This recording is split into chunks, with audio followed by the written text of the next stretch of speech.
भाषा आहर्ता को शून्य कर बीपीएससी टीआरई 2.0 का जिस प्रकार से रिजल्ट निकाला गया है, उसके संदर्भ में पटना हाईकोर्ट की रिटायर्ड जज साहिबा और वर्तमान में सुप्रीम कोर्ट में सीनियर एडवोकेट के रूप में कार्य कर रही वकील साहिबा ने क्या कुछ कहा है, आज के इस वीडियो में हम आपको सुनाएंगे।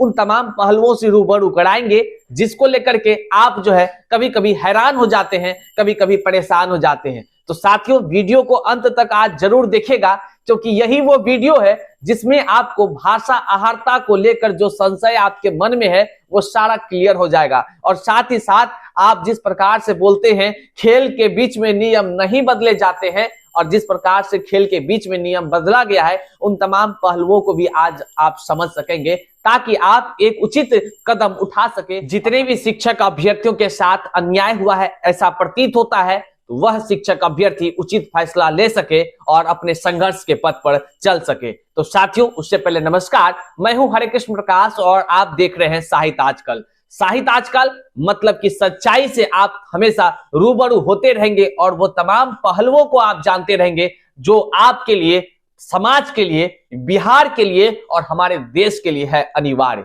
साथियों, तबीयत थोड़ी सी खराब हुई है, इस कारण से आप ये मफलर देख पा रहे हैं। खैर, तबीयत को छोड़िए और मुद्दे की बात तो करेंगे ही, क्योंकि वह हम सभी के लिए बहुत ही अनिवार्य है। साथियों, जिस प्रकार से बीपीएससी टीआरई 2.0 का रिजल्ट जारी होता है, उसमें जो है कि भाषा की आहर्ता को शून्य कर दिया जाता है। ये हम नहीं बल्कि बीपीएससी के माध्यम से ही किया गया था। हम कोई आरोप नहीं लगा रहे, मेरा उद्देश्य किसी प्रकार की टीका टिप्पणी करना भी नहीं है। हम साफ शब्दों में पहले ही बता दे रहे हैं, यह जो जानकारी हम साझा कर रहे हैं, यह जानकारी इस उद्देश्य से साझा कर रहे हैं कि क्या कुछ कानूनी प्रक्रियाएं हैं जो असफल हुए शिक्षक अभ्यर्थी हैं। असफल हुए शिक्षक अभ्यर्थी अपने न्याय पाने के लिए जिस प्रकार से परेशान है, आखिर उनको लगता है कि हो सकता है इसके माध्यम से भाषा की जो आहर्ता शून्य किया गया है, हो सकता है उसके माध्यम से जो है कि जो उनका नहीं हो सका है रिजल्ट, इसमें तरह तरह की बातें हैं। अब असफल हुए हम लोग अभ्यर्थी हैं तो हम लोग के मन में कौतूहल तो बड़ा होता ही है। और जो भाषा आहर्ता की बात है,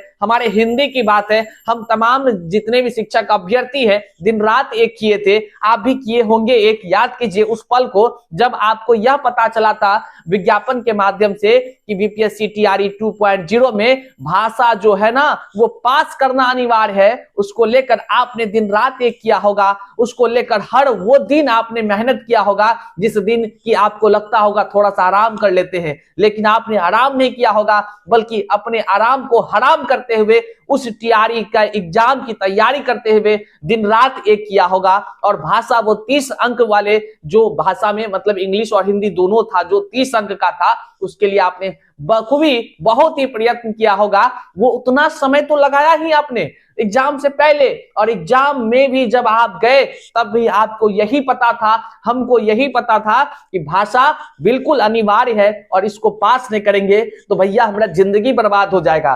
किंतु हम शिक्षक अभ्यर्थी, मेरे जैसे क्या बोलिए, आप भी इतना मेहनत किए थे ना भाषा को लेकर। यदि हमें यह पता होता कि भाषा वाले पेपर पास करना कोई जरूरी नहीं है, मतलब कि अतुल प्रसाद साहब या जो भी हो बीपीएससी, मतलब कि आयोग के तरफ से अगर हम लोगों को ये पहले पता हो जाता कि हाँ भाई बीपीएससी में जो ये टीआरई का परीक्षा हो रहा है इसमें भाषा की आहर्ता शून्य हो जाएगा, आप चिंता मत कीजिए, आप इधर छोड़ दीजिए, 30 को नहीं हो बनाइए का कोनो बात नहीं है, उधर आप बना लीजिए। ऐसा अगर जानकारी हम लोगों को होता तो बताइए आज हम लोग इस मुद्दे पर बहस कर रहे होते कि भाषा आहर्ता, ऐसा मुद्दा होता क्या? लेकिन नहीं, मुद्दा क्यों हुआ? क्योंकि हम तमाम शिक्षक अभ्यर्थी आज दर्द से कढ़ा रहे हैं, आज बेचैन हो रहे हैं, आज परेशान हो रहे हैं। सुनने वाला कोई नहीं है, कोई सुनने वाला नहीं है, तो कहां जाए हुजूर? धारा 144 लगा है, वहां जा नहीं सकते हैं, क्योंकि दर्द जिसने दिया है मरहम तो वो दे ही नहीं रहे। तो कहां जाए हुजूर? तो जाएंगे कहां? वहीं जहां न्याय की मंदिर है, मतलब कि जहां से हमको न्याय मिलेगा, और न्याय पाने के लिए तो संघर्ष करना पड़ेगा। हालांकि इस तरफ जाने के लिए तमाम शिक्षक अभ्यर्थी जो है कि पहले से सिर्फ हम ही नहीं बल्कि तमाम शिक्षक अभ्यर्थी जो है वो परेशान होकर रुख कर चुके हैं। वो भी जाएंगे अपने अपने न्यायालय और वहां के शरण तो लेंगे ही, वहां का दरवाजा खटखटाएंगे ही, बशर्ते 2 तारीख का बस इंतजार है। अब कुछ ही क्षण के बाद जो है कि 2 तारीख आ जाएगा और तमाम शिक्षक अभ्यर्थी भाषा आहर्ता हो या तमाम मुद्दों को लेकर जिसको जो समस्या है वो अपना अपना न्याय के लिए दरवाजा खटखटाएंगे हाईकोर्ट का। बेसब्री से सभी लोग 2 तारीख का इंतजार भी कर रहे हैं। बहरहाल इसी बीच तमाम शिक्षक अभ्यर्थियों के तरफ से लगातार मन में संशय बना रहता है कि भाषा आहर्ता को लेकर के सर जो केस होगी, जो वहां पर हम लोग जो है कि रीट याचिका दायर करेंगे, क्या वो सही रहेगा कि नहीं रहेगा। तो इस संबंध में जो है कि पटना हाईकोर्ट के रिटायर्ड जज साहिबा जो है, जो कि वर्तमान में अभी सुप्रीम कोर्ट में सीनियर वकील के रूप में कार्य कर रही हैं, उससे जो शिक्षक अभ्यर्थी ने संवाद किया है। संवाद करने के क्रम में जो भी बातचीत हुई है, पहले आप उनको सुन लीजिए। सुनने के बाद आपके मन में क्या विचार आता है, आप कमेंट में हमें कमेंट कर जरूर जानकारी दीजिएगा। फिर हम आपको सुनाने के बाद अपनी बातें रखेंगे और उन तथ्यों से रूबरू कराएंगे जिसको लेकर के आप हैरान हो जाते हैं, बेचैन हो जाते हैं और लगातार जो है कि परेशान होने के बाद कहते हैं सर कुछ तो कीजिए, आखिर हमारा इतना नंबर से छूट गया, इतना नंबर से छूट गया, क्या खेल के बीच में नियम बदले जाते हैं। ये तमाम पहलुओं से आपको हम रूबरू कराएंगे। पहले आप सुनिए वकील साहिबा ने क्या कुछ कहा है हमारे शिक्षक अभ्यर्थियों से, और आपका जो चिंतन शक्ति है, यकीन मानिए इसको सुनने के बाद, क्योंकि रिटायर्ड जज साहिबा वह भी हाई कोर्ट की हैं, सुनिए उन्होंने भाषा आहर्ता के विषय में क्या कुछ कहा है। आप तमाम शिक्षक अभ्यर्थी इनको पहले सुन लीजिए, फिर हम आपसे बात करते हैं। कौन? Good morning ma'am. Good morning. मैं नालंदा से बोल रहा हूँ मैम, बिहार से। कौन? नीतीश नाम है मेरा मैम। अच्छा ठीक है, क्या बात है बोलिए। मैम एक बहुत बड़ा इशू अभी बिहार में चल रहा है। हाँ। अभी इन्होंने शिक्षक का बहाली लिया था मैम, बीपीएससी के थ्रू। हाँ। और इसमें इन्होंने नोटिफिकेशन दिया था कि उसमें लैंग्वेज एक पेपर था, जैसे यूपीएससी में या जुडिशियल सर्विस में भी होता है ना मैम, हाँ। इसमें क्वालिफाई करना कंपलसरी है। इन्होंने नोटिस में दिया था पहले। हाँ। और एग्जाम लेने के बाद मैम क्वालिफाइंग पेपर को इन्होंने रैंडमली हटा दिया एक नोटिस के माध्यम से। अच्छा।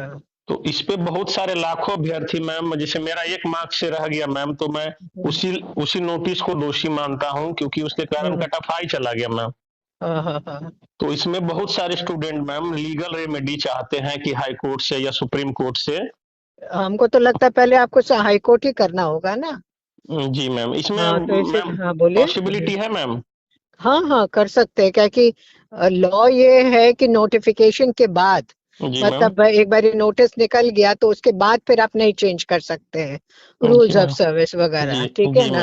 तो इसीलिए आपके लिए तो केस तो अच्छा है, आप ट्राई कीजिए वहीं पे, है ना। ज्यादा लोग हैं। हाँ, आपसे बेहतर तो कोई नहीं कह सकता। आप ऑलरेडी मैम रिटायर्ड जज रह चुके हैं हाई कोर्ट के, तो आपसे बेहतर कोई सजेस्ट नहीं करेगा मैम। हाँ, हम कहेंगे कि आप फाइल कीजिए, ठीक है। जी मैम, थैंक यू मैम। ठीक है, ओके। तो स्पष्ट रूप से आपने सुन लिया ना कि भाषा आहर्ता को जिस प्रकार से शून्य का रिजल्ट जारी किया गया है, यह जो है बहुत बड़ा और गंभीर मुद्दा है। बात केवल भाषा आहर्ता की नहीं है, बात यहां पर हिंदी के लिए भी है कि बात सबसे बड़ी हो गई कि बिना भाषा के ज्ञान का कोई व्यक्ति कैसे कहीं जाकर पढ़ा सकता है। अब समस्या है कि भाषा के बिना ही अगर आइंस्टीन जैसे लोग यहां पर मौजूद हो जाए तो ये अब हम इसमें क्या कुछ कह सकते हैं। ये तो चयन प्रक्रिया है, और जिस प्रकार से शिक्षक है सभी को जिस प्रकार से ये कहा गया कि भाई वो तो बहुत ही मेधावी छात्र हैं, तो छात्र छात्राएं होंगे, अपने लिए होंगे, हम भी अपने लिए बहुत ही मेधावी हैं, और हमारे देख रहे जितने शिक्षक अभ्यर्थी हैं बखूबी ये योग्य शिक्षक है, और हमारे नजर में तो ये बहुत ही मेधावी हैं, क्योंकि ये अगर अपनी भाषा आहर्ता को लेकर संघर्ष कर रहे हैं, यकीन मानिए ये वही शिक्षक अभ्यर्थी हैं जो अपने समाज को बचाने के लिए, जो अपने बिहार को बचाने के लिए, जो अपने समाज के नौनिहालों के भविष्य को संवारने की चिंता दिन रात किया करते हैं। कई ऐसे शिक्षक अभ्यर्थी होंगे जो कमेंट बॉक्स में अपनी ज्ञान के विरल धारा बहा रहे होंगे, और वो कुछ से कुछ बोल रहे होंगे, कुछ नहीं होगा, कुछ नहीं होगा। तो ध्यान रखिए, ये विज्ञापन जिस प्रकार निकला था ना, ठीक उसी प्रकार पुनः रिजल्ट निकालनी होगी। मैं साफ शब्दों में कह दूं, क्योंकि विज्ञापन के अनुरूप हमारे लाखों शिक्षक अभ्यर्थियों ने दिन रात एक किया था, और दिन रात एक करने के बाद ही उन्होंने भाषा की परीक्षा जो आहर्ता वाली थी, उसको भी परीक्षा में उन्होंने बहुत ही समय लगाकर जो है कि उसको रंगा था। अब मेरे साथ तो और भी अन्याय हुआ था हुजूर, हमारे साथ तो लाइटों भुक भुक कर रहा था, ऐसा लाइट कर रहा था ना कि क्या बताएं हम आपको विश्वास नहीं होगा। वो अगर जरूरत पड़ेगा तो हम अपना OMRA शीट लेके जाएंगे और बताएंगे हुजूर देखिए भाषा की वजह से हमारे OMRA में 2 क्वेश्चन तो रंगा ही नहीं है। क्यों? वहां पर संध्याकालीन हो गया था, टाइम जो पहले का था, जो अतुल प्रसाद साहब ने बताया था कि ट्रेन डिले है कहीं का, जो भी हो आकस्मिक कुछ भी हो घटना हो गया होगा तभी ट्रेन डिले की बात उन्होंने कहा था, ऐसा हम नहीं कर रहे, ट्वीट के माध्यम से कहा था। आपको भी शायद पता होगा कि किस कारण से एग्जाम कैंसिल हुआ था। कारण पता है तो कमेंट में दीजिएगा, हमें भी बताइएगा, फिर से याद आ जाएगा कि आप जो है कि जानते हैं कि किस कारण से ट्रेन डिले हुआ था। कक्षा 9 से 10 वाला दिन याद रखिएगा। तो उस दिन ट्रेन डिले का कारण बता करके जो परीक्षा की जो टाइम थी उसको बढ़ा दिया गया था, और उस समय में जो परीक्षा सेंटर पर एग्जाम देने के क्रम में क्या होता था, लाइट कभी भुक भुक भुक भुक करता था। मतलब इस क्रम में ऐसा अफरा तफरी का माहौल हुआ, सोच लीजिए। तो मतलब अब ये परेशान हम लोग हो रहे थे, हम गणित से हैं, ये परेशान हो रहे थे कि आखिर मेरा भाषा वाला छूट गया ना, अगर 9 नंबर इधर पास नहीं कर सकेंगे तो बताइए उधर हमारा कॉपी चेक होगा? ये अपने मन से नहीं बोल रहे हैं, यही नियम था, आपको भी याद होगा। और फिर इसको लेकर के हमने जी जान से पहले इधर 30 नंबर में बहुत दिमाग लगाकर, आप जानते हैं किस प्रकार का प्रश्न, जितने भी विशेषज्ञ लोग हैं, शिक्षाविद हैं, उन्होंने भी कहा है कि बहुत कठिन था, उसको भी मेहनत करके बनाने का काम किया और बहुत अच्छा सफलता हासिल किया है, उसमें सफलता हासिल किया। इसलिए जमकर बोल सकते हैं हम एक योग शिक्षक अभ्यर्थी है, भले आज हमको असफल कर दिया गया है। और हमारे साथ जितने देख रहे शिक्षक अभ्यर्थी है, इनमें से भी ऐसे हजारों शिक्षक अभ्यर्थी हैं जो अगर संघर्ष भाषा के लिए कर रहे हैं, निश्चित तौर से वे सभी योग्य और सफल शिक्षक अभ्यर्थी हैं, किंतु सिस्टम ने उन्हें अयोग्य कर दिया है। हम किसी पर टीका टिप्पणी नहीं कर रहे हैं, हम अभ्यर्थी जो असफल है अपनी बात कर रहे हैं, अपनी बात को लेकर रीट याचिका दायर करने की बात कर रहे हैं कि किस प्रकार से हमें रीट याचिका दायर करनी चाहिए कि नहीं करनी चाहिए, और क्या ये सही राह है कि नहीं है। अब आप भी कमेंट में कीजिए। हमने तो फैसला कर लिया है, रीट याचिका तो दायर होगी ही होगी, क्योंकि हम